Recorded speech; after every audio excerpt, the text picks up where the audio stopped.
Right, so we're back with the van. I can't remember if we done the caliper in the last video or this is going to be the first video then the caliper. So anyway, the caliper will or won't be changed. Pads today, front and back. So as always, I've jacked the van up.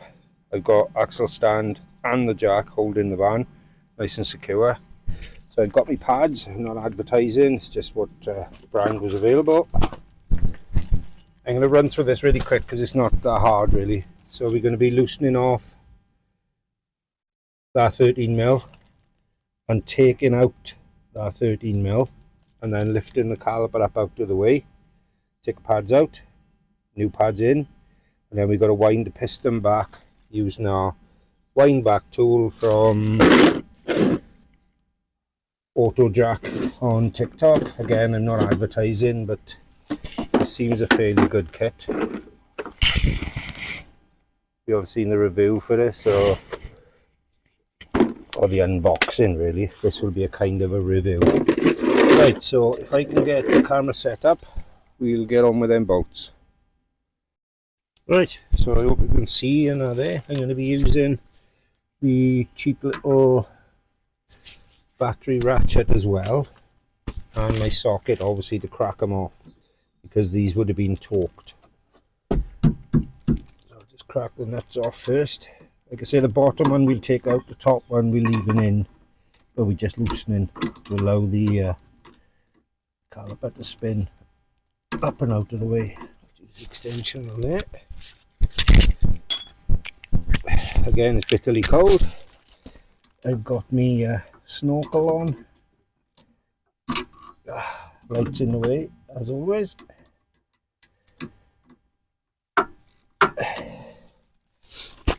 Right, so that's it basically. Take our bottom bolt out. Can I get in there without that? I don't know. Tighten in.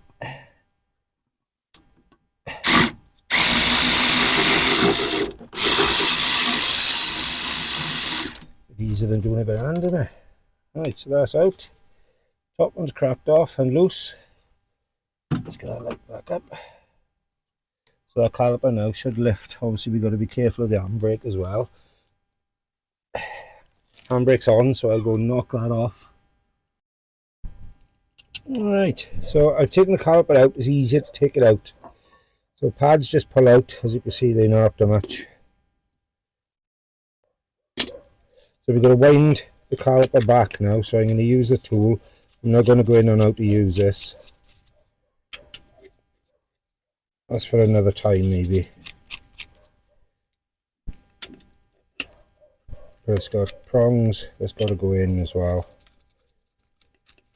You can see here, you can see. So I'm not sure, I can't remember if these are just a push back or whether they actually got to be turned. So we'll have a look. There we are. So yeah, just winding it back. I don't know if you can see that, but just pushing our caliper back in. Now obviously I've got the reservoir cap in the engine bay. I've got that off to allow the fluid to slowly come back up, because we are pressing the fluid back out of the way.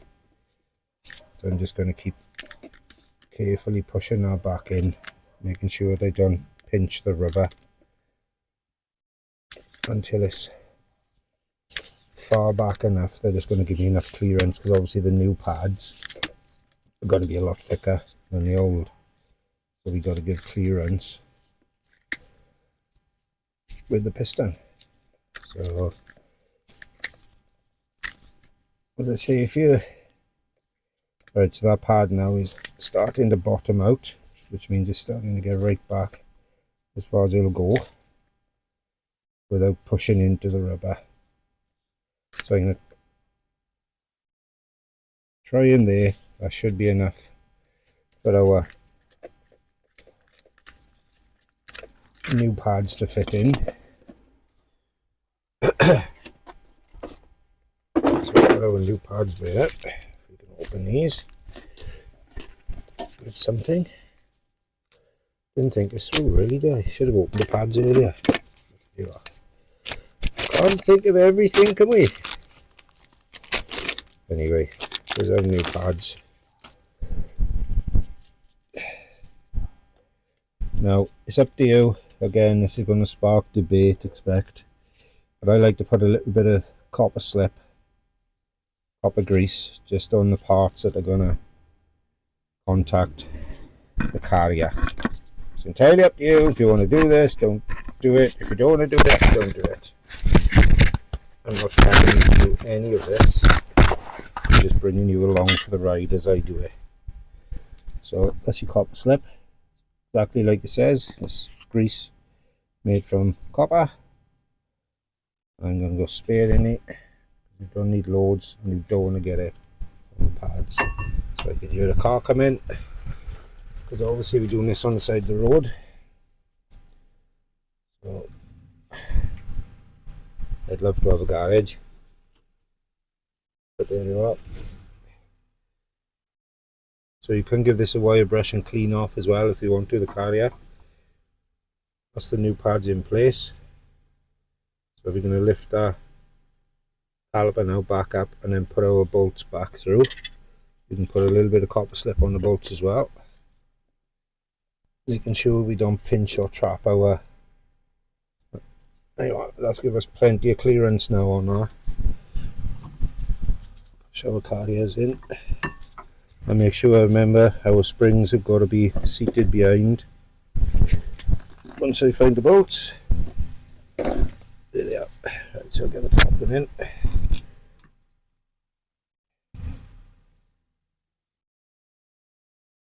And then the bottom one. And then again, these have got to be torqued up then to the handbook settings. You can find out what that is. That's homework for you. Another tip, top tip of the day, that isn't going in. Just going straight past, so there we are. Push it in and get it in.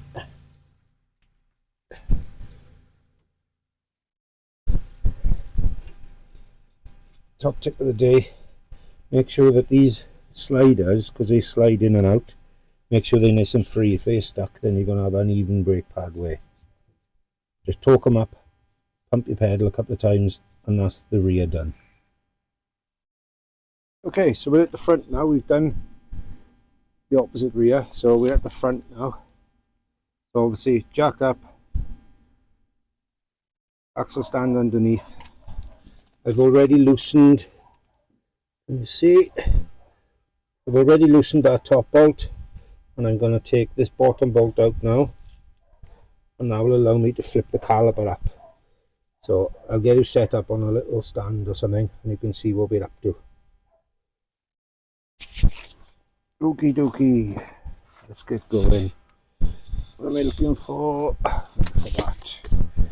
Right, I'm just going to swap out this socket in it.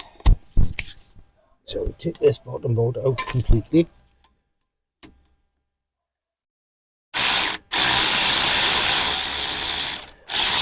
Now if the carrier there starts turning, that bolt is out.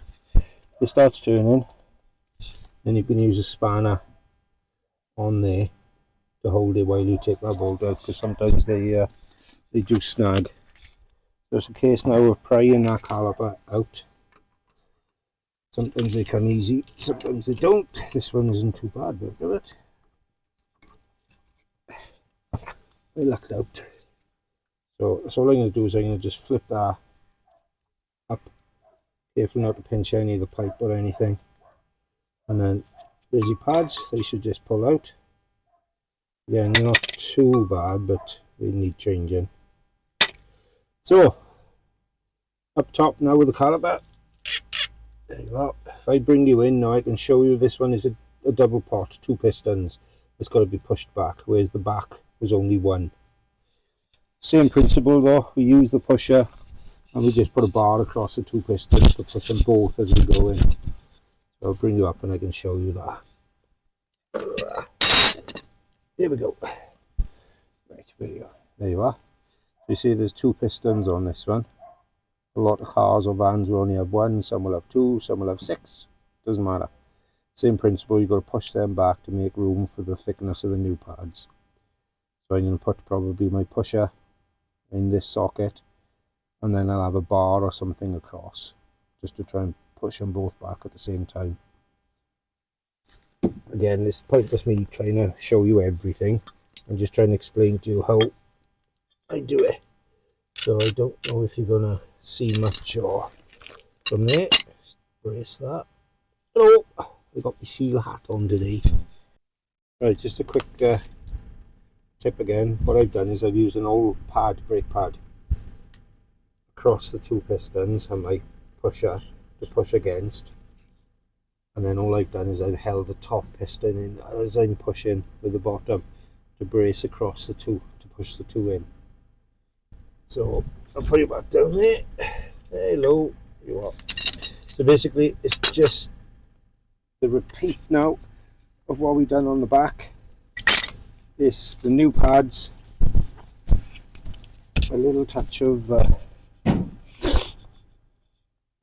copper slip on the pads in, and then caliper down, and obviously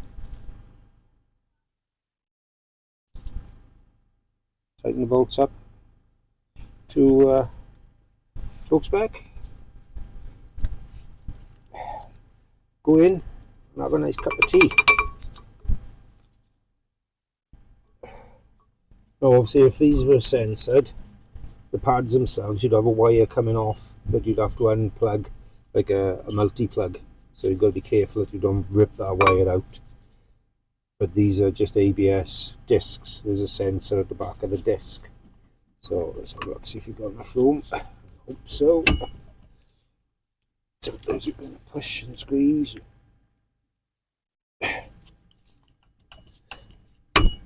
Right, so I'm going to need a little bit more room in our caliper, like you see. I'm going to have to try pushing these back a little bit more. Sometimes you can do it by hand, sometimes you can't, because obviously the one is pushing against the other one then. So, right, I'm going to fiddle about with that, get that pushed in, and then we come back for some bolt doing. There we are, a little pusher duggery, and she's in. So again, I've pushed our carrier in to allow that to go down. Get the two bolts. Top one we've slipped in, bottom one a little bit of copper. You don't got to put much copper grease on. Again, it's up to you. If you want to do it, do it. If you don't put it in the comments. Sorry, that was a bit childish, wasn't it? There we are. You do bug me sometimes with the comments. Right, so what we're going to do is tighten up. Get our little doofus, change it around to the bottom one, and get my face out of shot.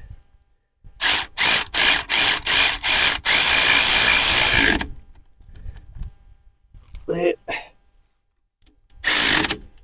And there. So again, I'll torque these up to the torque spec, to make sure that they are torqued right.